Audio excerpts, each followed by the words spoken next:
We'll open the meeting, regularly called meeting of Municipal Airport Authority for December 11th. I'll be chairing today.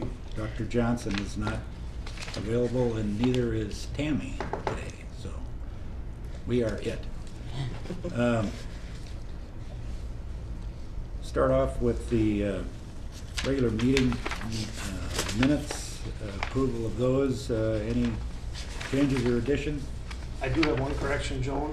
I was probably just stating wishful thinking on page 103 that the CPI was 1% or less. It's actually Okay. 2% or less. Okay, I checked on that date, it was actually 1.9%. So. I'll make the correction. Okay. Any others? Hearing no others, we'll approve those as amended. Next, airport vouchers. Airport vouchers in front of you, totaling $173,000. Any questions on those? No questions. Hearing none, entertain a motion to You approve. do have a question? I don't have a Oh. question. I'll move approval. I'll second it. Okay, all those in favor, say aye. Roll call. Aye. Oh, this, I'm sorry, this is a roll call vote on the vouchers. Blazik. Aye. Lind. Aye. Howard. Aye. Okay, individual vouchers. Item 3, Sixel Group, Frontier passenger employment fees. Any explanation there, Sean? No, that's his per his contract, $2 per plane passenger up to $80,000 for his contract. Okay. Motion to approve. Make a motion to approve that. Second. All right, and we'll call on that one. Blazik. Aye. Lind. Aye. Haugen. Aye. And next one is Skrull Architect for $87,200. Any other explanation on? I see Terry's not here. Any No. design fees? I'm assuming for. Okay. Motion to approve. I'll make a motion to approve that. Okay. Second. All right. Roll call vote. Blazik. Aye. Lind. Aye. Haugen. Aye.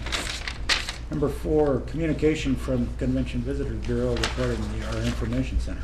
We've supported this in the past, so Charlie Johnson, President and CEO of the FM Convention and Visitors Bureaus, has requested the Airport Authority support the employees that they have in the information center at the amount of $6,000 for their cost of paying the employees.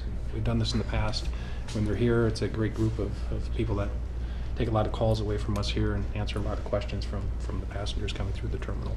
Mr. Chairman, I move to approve a $6,000 expenditure for the employees at the airport info desk. I'll second it. Okay. We have a motion and a second. Any further discussion? Hearing none, all in favor say aye. Aye. Aye. Proposed encroachment with Audubon. Okay, we have received communication from Sean Fredericks, Onstead Twitchell Law Firm. They evidently represent Southeast Cass Water Resource District. And Audubon is the combination of Budget, Avis, Hertz, National. That's where the BAAHN comes from. And a few years ago, that consortium of Carmental groups built a wash facility, Carmental service facility west of the terminal building along County Drain 10. So this is where all the Carmental vehicles are serviced. And what they've requested or proposing to do is to put an addition on to the west towards the county drain. They looked at putting an addition onto this here, so they would be encroaching towards the drain just enough to put in another wash bay for the facility. That request is pending, but they had to get through this step first to get permission from Southeast Cass to get the property that they'll need for the addition. So Southeast Cass requested that the Airport Authority sign on to this, as well as Audubon. Any issues that this addition would cause to the drain in the future will cover in another agreement with Audubon, because they'll have to come back to this board to get an approval on their lease. They'll have to modify their legal description. They'll be leasing more square footage, and in that agreement we'd have a hold harmless, etc. Attorney Clauser can explain that. So this would be step one for them in order to, one, get permission to have the property that they would need to expand the building, and then they'll have to come forth with us with the plans and specs and so forth for that. So they go to us first, then county, then back to us. Correct. Correct. The only thing that jumped out to me in the Southeast Cass agreement is there's some joint and several liability language, and unless you're the lawyer incorporating that, lawyers don't like that, because what it means is owner and tenant, if something goes wrong, they can sue one or both.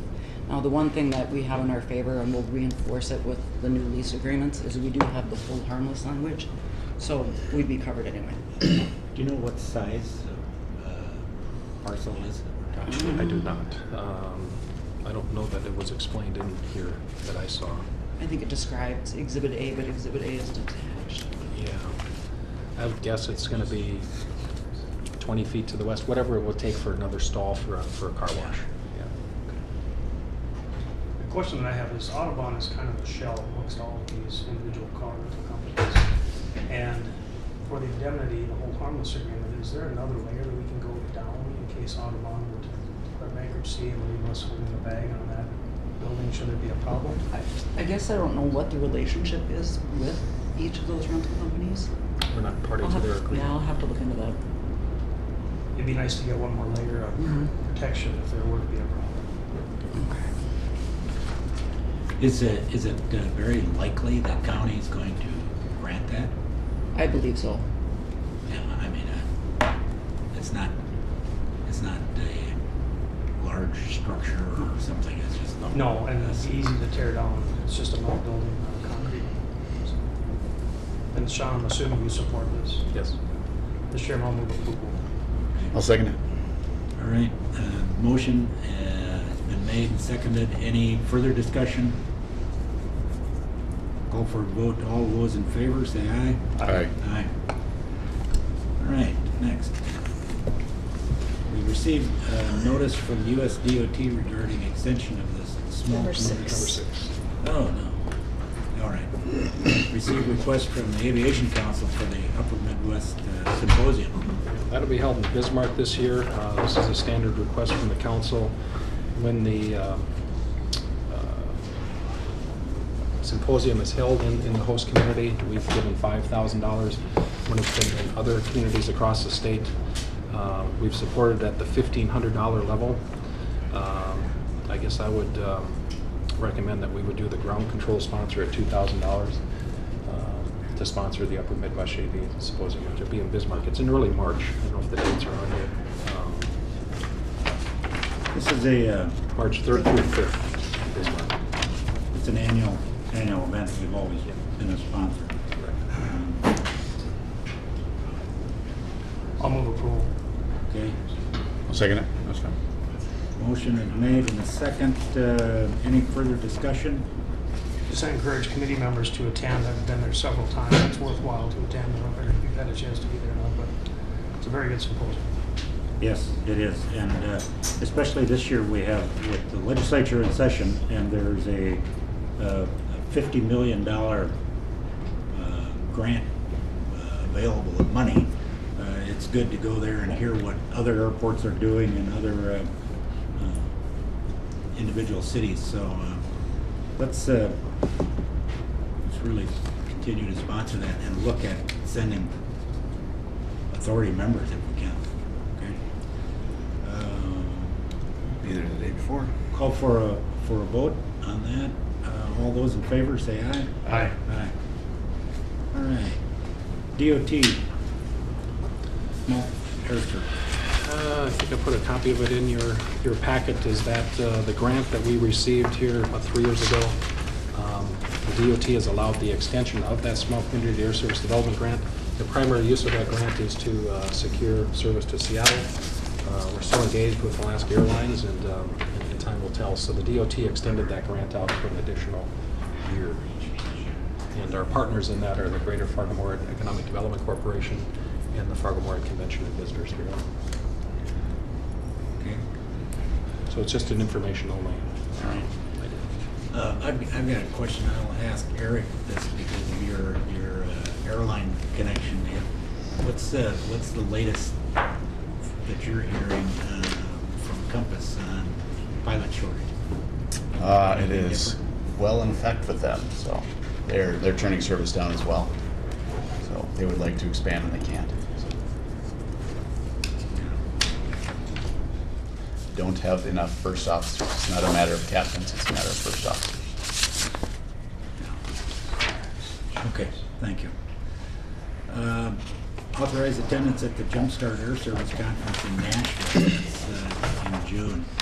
Yeah, we've already placed our request in with the airlines. It's a speed dating conference with the airlines, but we're going to talk about air service development, and I'll be attending along with our consultant, Mark Sixel.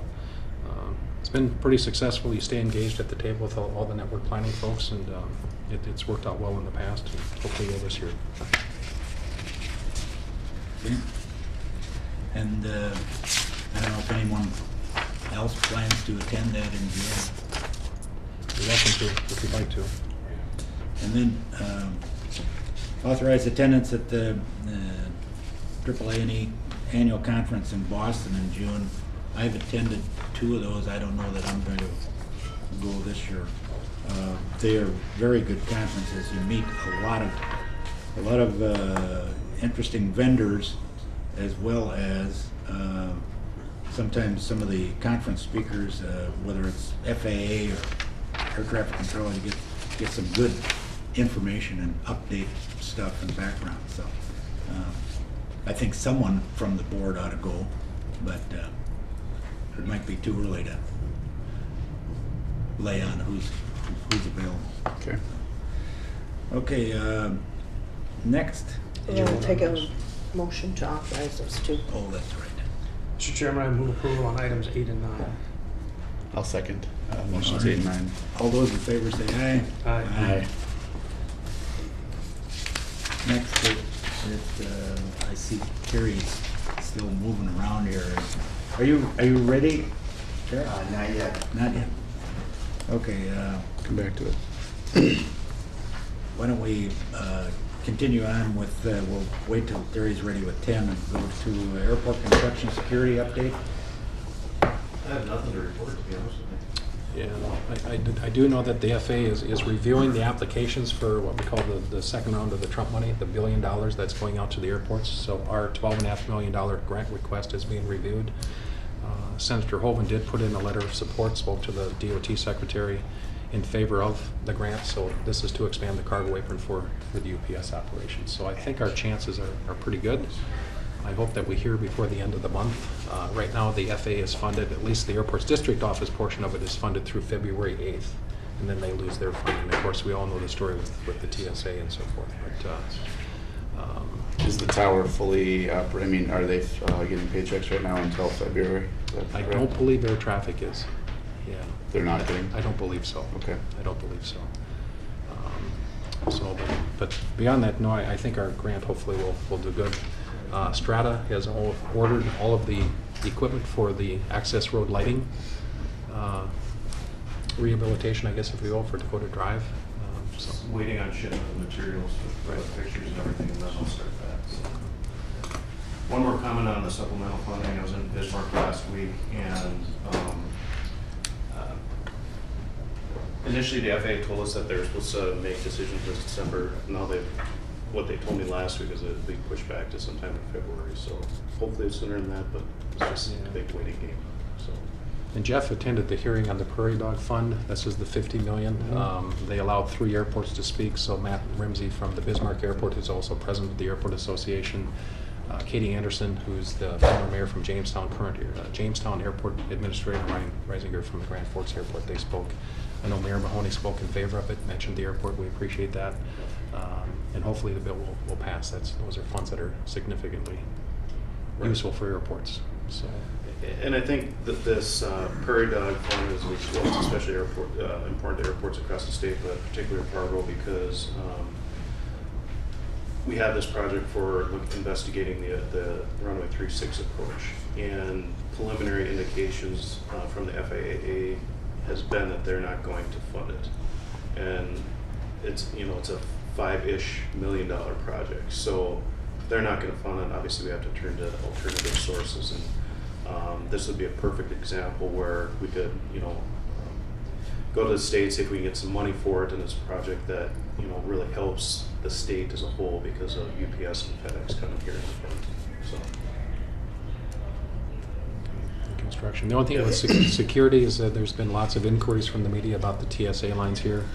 I haven't had an update since Saturday afternoon, but things are still working as normal here, so we're grateful to the TSA employees here that are showing up, doing their job without pay. Members of the community have reached out and have been doing some meals for them over the noon hour. I think they have another one tomorrow with one of the radio stations here, and others are reaching out to provide them some meals here and so forth. But so far, so good. If anyone equates the long waits in the morning to lack of TSA employees, it's not. It's just our mornings are always extremely busy from, say, about 4:30 until about 7, because we have so many airlines that are leaving at the same time. So if you get here thinking that, well, it's Fargo, I can get here 45 minutes before your flight, there's a good chance you won't make it. The lines in the morning are extremely busy, and that will continue. That's nothing to do with the number of staff that they have. It's just busy. But they've been pushing the bags through and getting through there. We've had a lot of Delta Global Services staff here in town over the last few weeks as they transition with different leadership and supervisors and so forth for the Delta, United, and Frontier operations. So far, so good. We had a good meeting with people from Delta Airlines and Delta Global Services and the TSA here last week to get them up to speed on how the process works here in terms of baggage and timing and so forth. And I think that was a pretty good meeting, and hopefully the winter season will go well. We've had some mechanical issues and so forth with different carriers. We had boarding bridges that were down. The Delta bridge was down for an extended period of time at Gate 2. They had a crew come up from Atlanta or Memphis or someplace and fix that Is that over one that they the own, weekend. Sean? I'm sorry to interrupt, Yes, but that's they what own it's Gate called. 2. Okay. And then our Gate 3 was down for 4 or 5 days until a motor came in, and that's back up and operational. So there was some heartache with lack of boarding bridges, but we got that all resolved for now, and hopefully they continue to. But as far as security, tell the same thing to the media, as we haven't seen any changes here. They'll miss their second paycheck coming up this week if the shutdown continues, but so far so good. So that's all that we've got on that. Okay, back to item number 10. Terry, you're on. Good morning, sorry about the wait. This is just an update and we have an estimate of a real detailed one at the office. I can give it to Sean.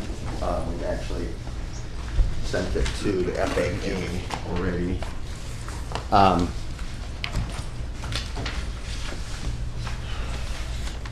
Just so you can follow along there.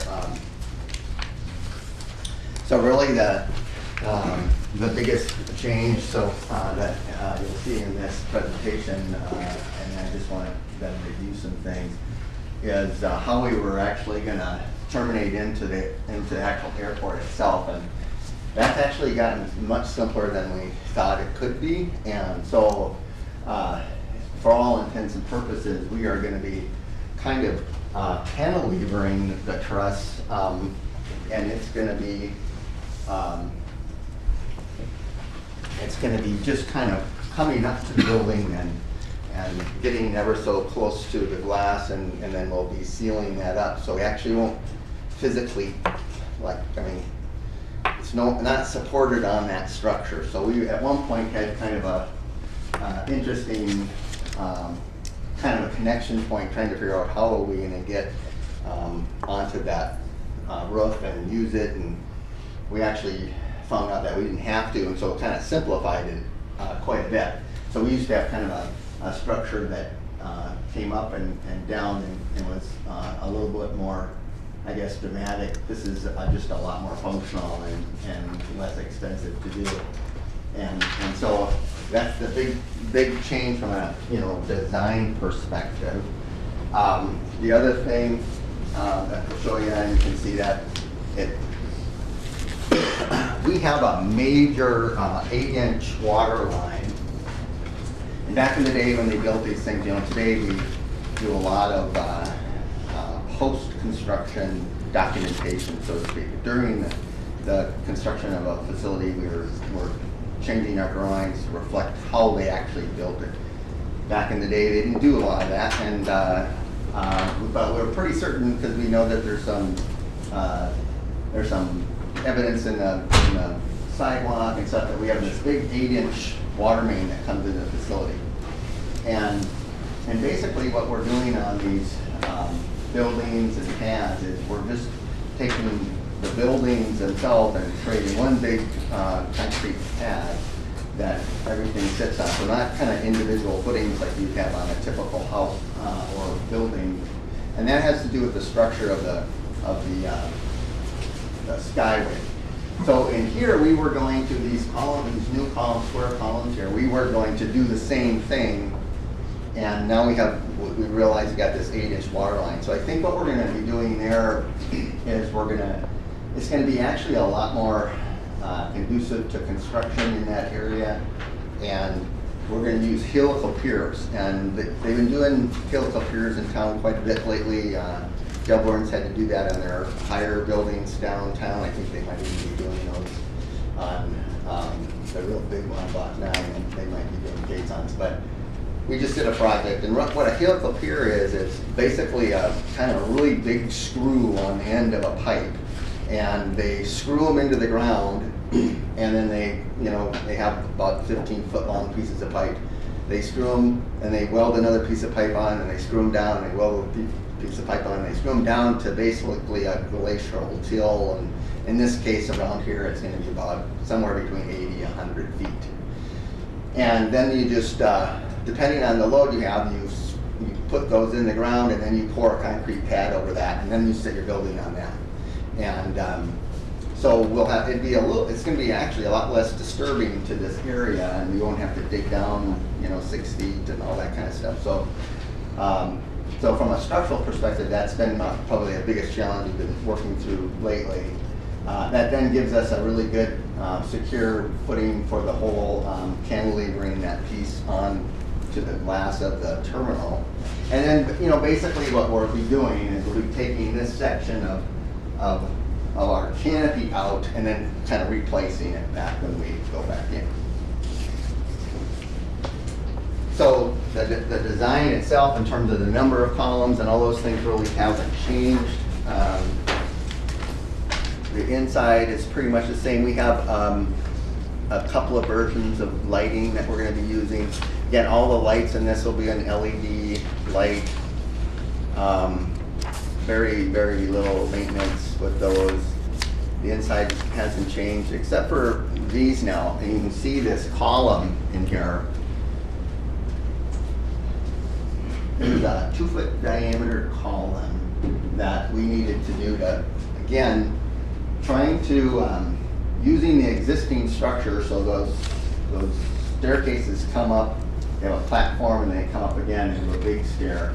And at that platform area, we're trying to eliminate as much weight on there as we can. And so we're having to deal with some things. So that's right where the basement starts and stuff. And so what happens is we have this column that's exposed, and then we actually hide some in some walls that are really close to the other walls. So when we were done, you probably wouldn't know they actually happened.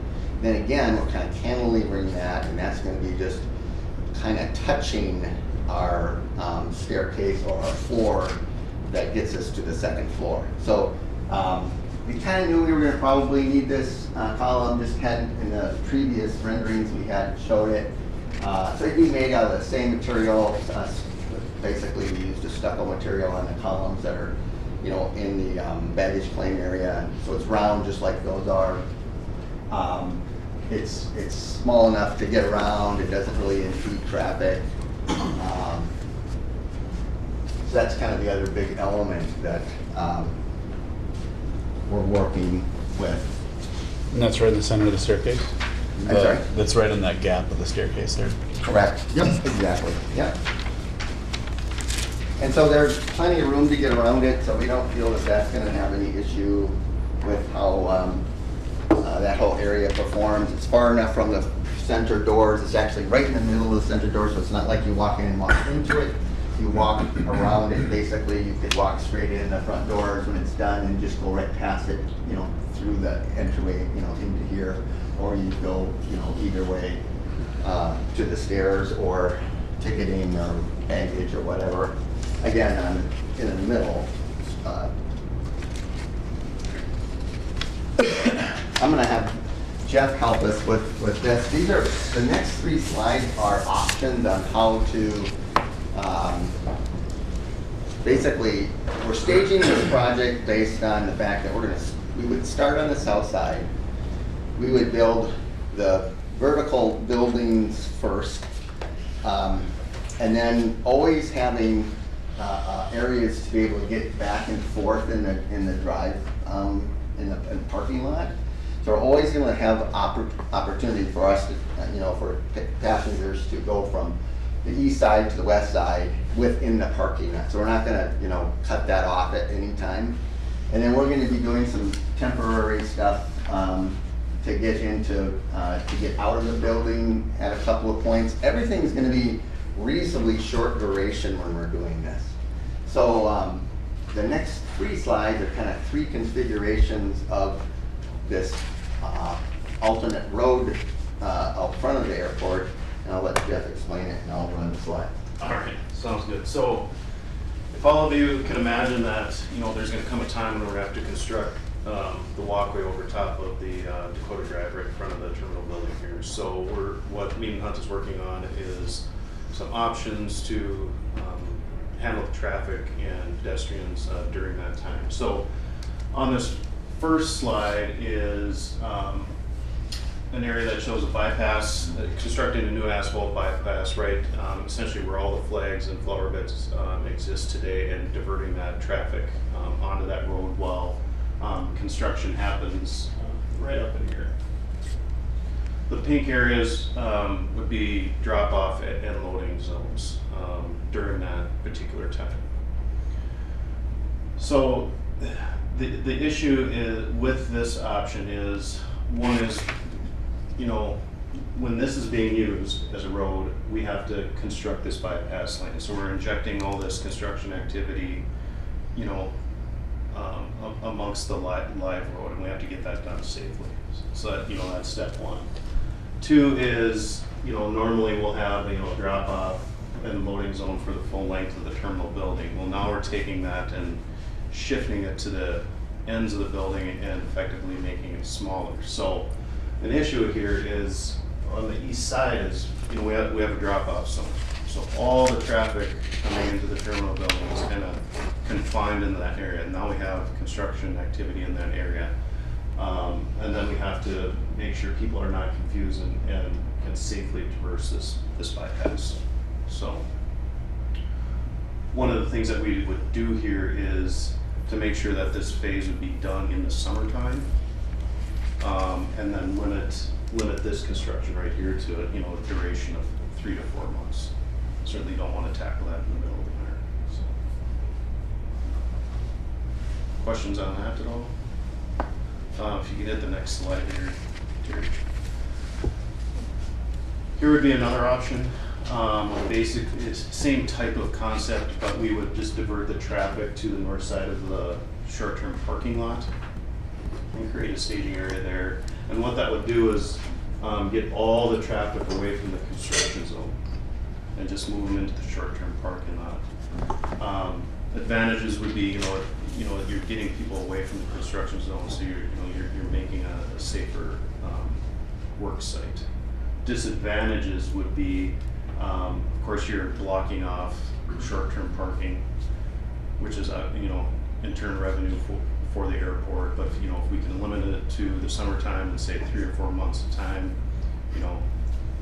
is at a manageable cost. And then the other disadvantage, go back, would be now the people are that much further from getting into the building, so there's issues with getting the elderly and handicapped into the building. So is there something that can be worked out with the shuttle service just to show them up to the building? So all things to consider. Jeff, the approach for the rental car return, in this example, would there be enough room to access the rental car return area from this configuration? Let's see here.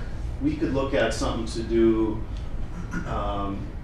some traffic control to come out of the west side and then, detour them up into the rental car lot, or swing back down and go to the north. So certainly, yes, we would. So, and then next slide, Terry. Final option would be here. This is, I guess, my least preferred option. It's same type of concept, but we would construct a temporary road essentially the whole length of the north side of the short-term parking lot. Disadvantage would be it's, you know, the most expensive option. So, and the loading and unloading zones are still off the curve of the terminal building, so people are still walking across the road. So. We do feel that regardless of what we do, it's gonna be for somewhere in the neighborhood of 3 to 4 months for that disruption. So it's not a long time, but it's still, you know, a disruption, but we have to do something to make that work. There's some options that we're exploring with regard from a construction perspective that could conceivably limit it, but we would need to do one of the options for a period of time, and it's really more the length of time that we would need to keep it open.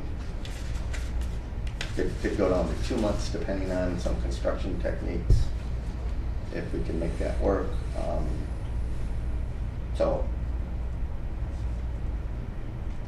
But one of those 3 options has to be worked on, and we'll work with Sean and Darren and to try to determine what they think the best one. You know, obviously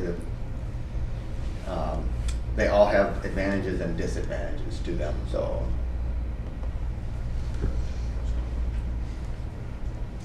Jerry, you took out an entry point further south. Does the data indicate that we don't need a spot there to enter? Say it again.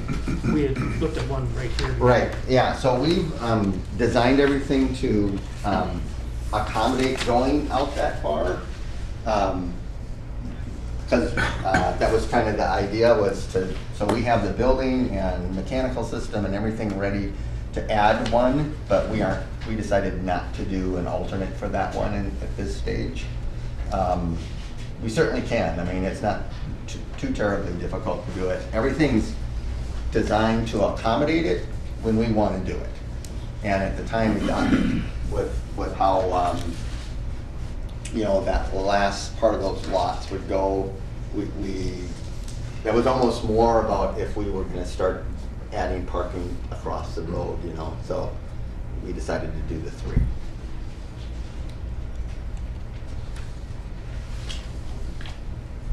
But there still is an entry door into that further south, that third one, the further south, right? Correct. And then the first one, so we have really 3 different sizes, and just like we had before, that hasn't changed. So that first one accommodates the ramp someday for a master plan if the ramp comes into it. The second one is kind of what we, you know, would have been if we would have had multiple ones. Would have been the typical, it's just an entrance point, nothing special. And then the third one actually has a little larger, lower level, and it houses sprinkler system, boilers, that kind of stuff. So what we have is a mechanical system with each building has an air handling system in the 3rd floor of that building. That kind of takes, if you'd say, so that south tower, that takes the first section of Skyway. Then the second one takes the second section, and the first one closest to the terminal takes it all the way to the terminal. The boiler, we're running basically hot water radiant heat along underneath the windows, the length of the Skyway, and so that's why we put it there. So then if we go the other direction, even if we go 2 sections, the boiler size to handle that. So then it would be kind of in the middle of the Skyway if say parking continued to go and we actually cross the road. Okay. Harry, what's the distance of that clear span to the first tower? Well, there really isn't a clear span, but they're about, the column spacing is in the neighborhood of about 64 feet. Because the current guidance from TSA and the Homeland Security is we have to be 300 feet from the building. That's without parking ramp. That's right. Yeah. So And that's why that's why that first span, well, that's where we're at.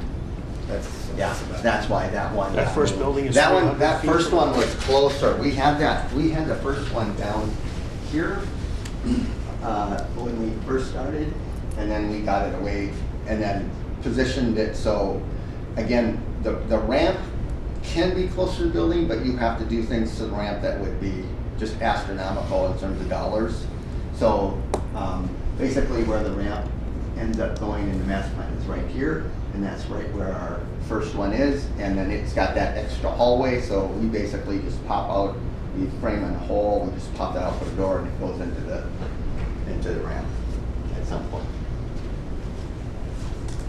So yeah, so we've accommodated that in the design.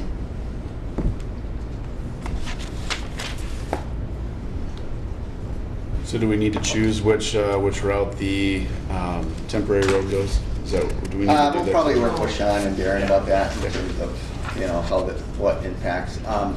We, like Jeff said, this third one is probably our least favorite because it's disrupts so much, we have to build so much. The other two are kind of sixes in terms of dollars, so that's what we have probably in our, and we think they're better options anyway, and that's probably what we have, that's kind of what we have in our cost model. And so that's the next slide is the dollars to do this. And so we have a very detailed estimate, actually hired Powers Construction to do that for us. And I had to break it up into the buildings and then what the Skyway connections cost. And then we have about a 1/4 inch thick document that details that. Mechanically and electrically, mechanically is just under 800,000, electrically just over 900,000. The electrical system outside of contract are one item that wouldn't be an option, and that is a fee from XL to get some power to that point. And then the other ones are really if we want to do these. So we are planning on having the capability of, say, at every building that we have a wall, that we walk into, so to speak, walk past, that we could have flight information on it, so we could have the flight computer stuff that says, flights are on time, they're blah, blah, blah, if we would want to do that. So right now, we're actually putting, it's pretty inexpensive, put some conduit and cable in there, and we can make that happen. But those are vendors that Sean and Darren work with today, and so there wouldn't be any reason to deal with an electrical contractor and have them mark it up. Same thing with Wi-Fi. Do we want Wi-Fi to go all the way out there? Maybe not. Access control extension, so things with regards to doors and those kind of things. Video surveillance cameras, if we would want cameras up down So those are things that we think the airport would just contract with a contractor direct, and we wouldn't have to get because we would end up having power. All those things need is power data, and we have all that in places for them to do that. The civil construction is kind of what we just looked at it. So we have underground work, paving, and demo of things, and then mobilization and traffic control is again a big deal here. So cones and signage and other things. We do have contingencies built in most of these, and so that's why my contingency isn't that large, so 5% contingency. So right now the total estimated cost is $13 million. So 55,000 is a definite have to do, and the other ones are options that we could or could not choose. And then one last slide, and just you'll see this in stats on it. It's 24,521 square feet. It's approximately, and it kind of depends on where you measure it from, about 669 feet long. It does not have emergency power, so we haven't done any emergency power in this structure. It wouldn't take a lot of emergency power but we're trying to weigh that in terms of, for the little bit of inconvenience that could be and how often power goes down around here, we didn't think it justified. Yeah, Dave. But if you have 3 elevators, Correct. so you gotta have emergency power to them, right? Not necessarily, obviously. We still can get into the, I mean, we don't have it now, so you're walking into the airport now. So obviously, that's not a requirement, no.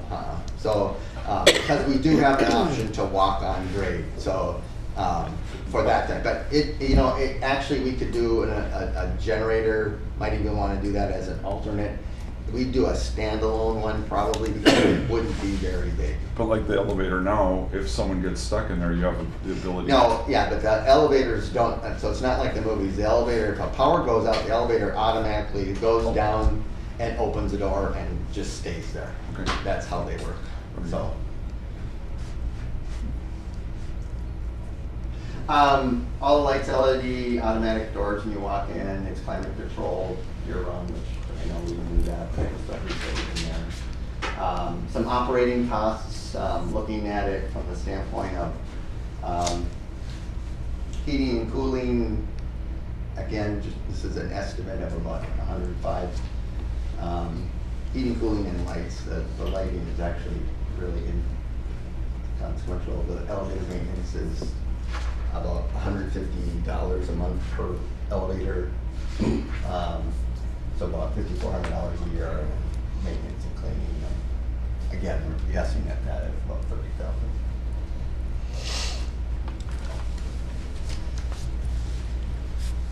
That's what I have. Any other questions?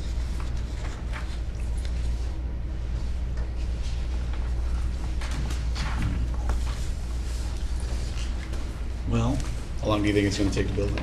We anticipate about 14 months, 15 months.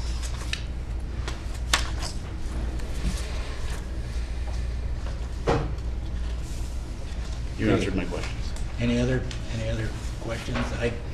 We've been looking at this proposal for way before I was on the airport authority, and maybe Steve, I don't know if you go back far enough to think about it, but we continue to look at what we're going to do, as well as the parking ramp and how to fund it. And now the latest is what's Uber and Lyft doing to us, and is the parking across the road even in the Necessary. foreseeable That's why future? we're only doing 3. You- I mean, is it ever going to be used? And I don't know, maybe we're much better off taking our 13 million and sticking it in a new gate in the terminal building. I don't know. It's Well, right now we'll be ready to bid the project end of February, so okay. that you can make the decision. I apologize, I have to go. I have 5 meetings today and I gotta go to my next one at Okay. 9, so I apologize. Anything for us before you leave? No, I just, I appreciate being here and I apologize for missing the last couple of meetings, but I try to be here as much as I can. But like I said, if you wanna come with me today, I got 5 today, so thank you very much. Well, Have a have good- fun. Have a good morning. All right, thanks.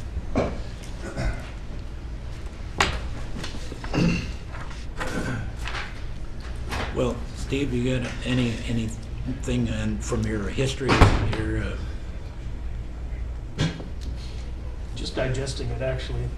Yeah. You're not looking for any action today, I'm assuming. I don't think No. so. I think we need to, like you say, digest this a little bit. We met with David Anderson and his team in Bismarck just a week and a half ago. And actually waiting for some response back from the FAA. So we gave them the latest set of drawings and the estimates as well. So we walked through it and put together some stuff for them. So even though it's eligible for AIP funds, we're not using AIP grant dollars. We're making certain that it's eligible to be recovered through the passenger facility charge program, of which the application is pending right now with the FAA to recover it there. So at the end of the day, it won't cost us anything.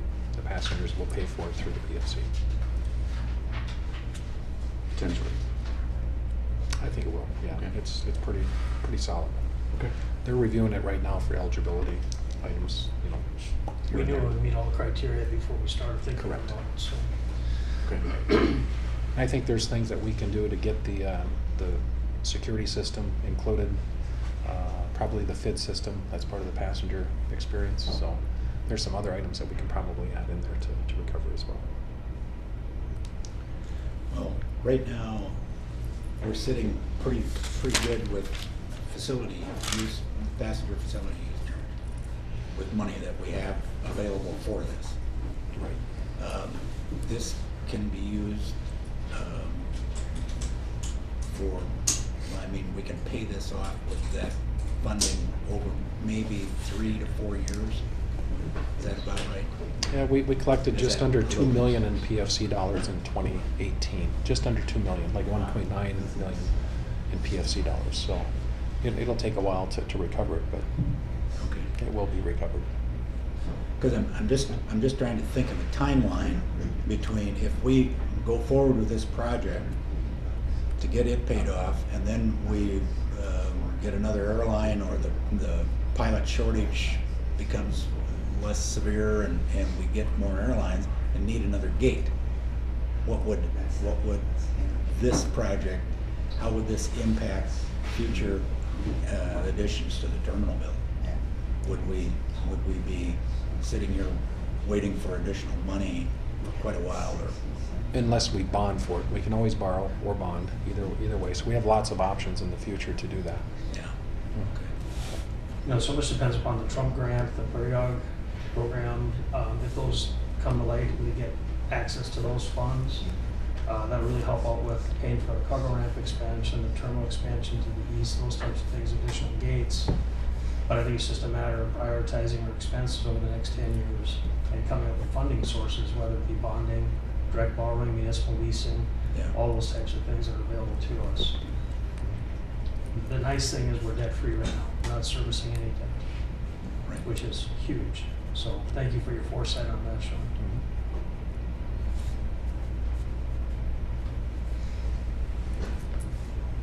Well, I think we've got enough funds to look at here.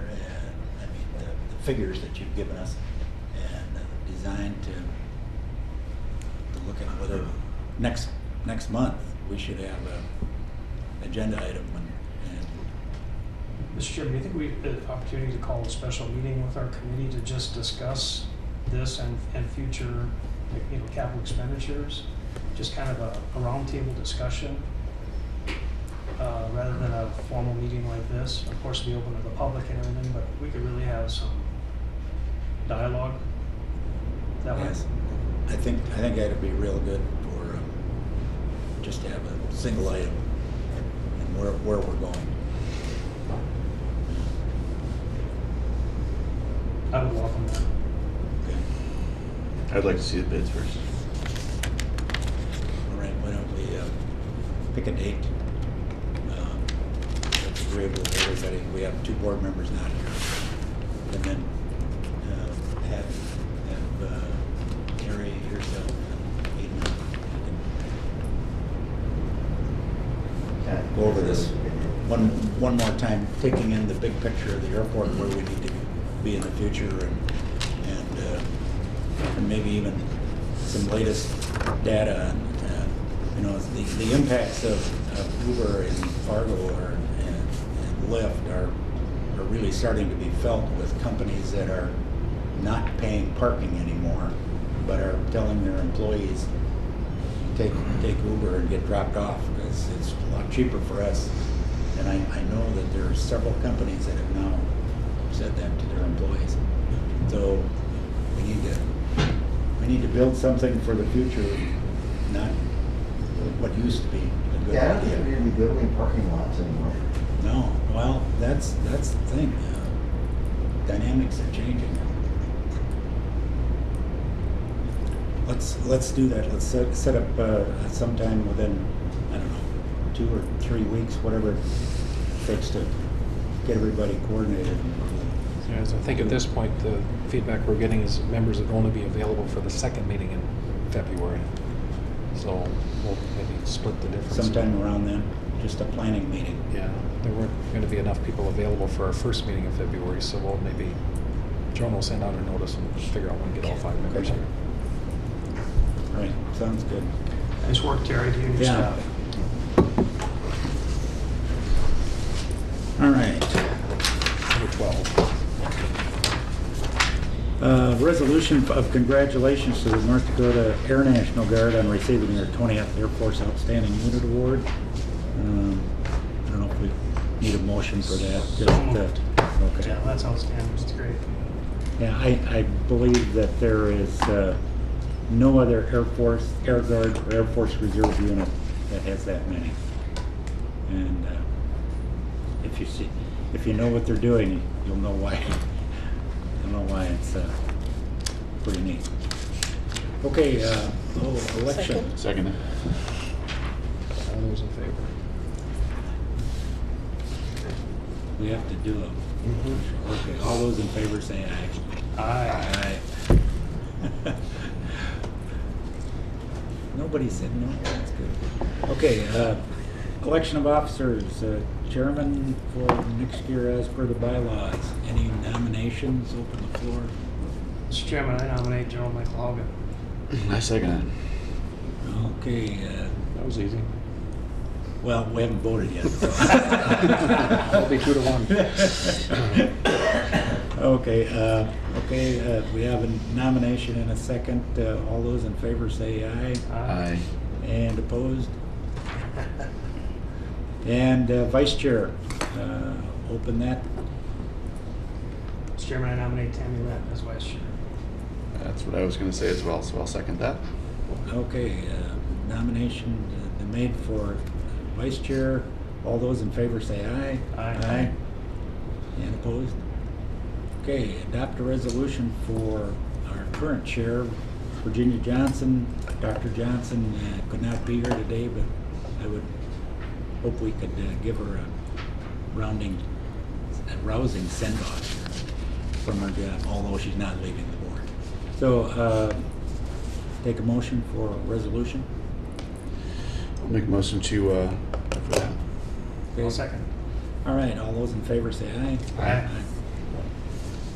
All right, any additional items? Nope. All right, meeting is adjourned.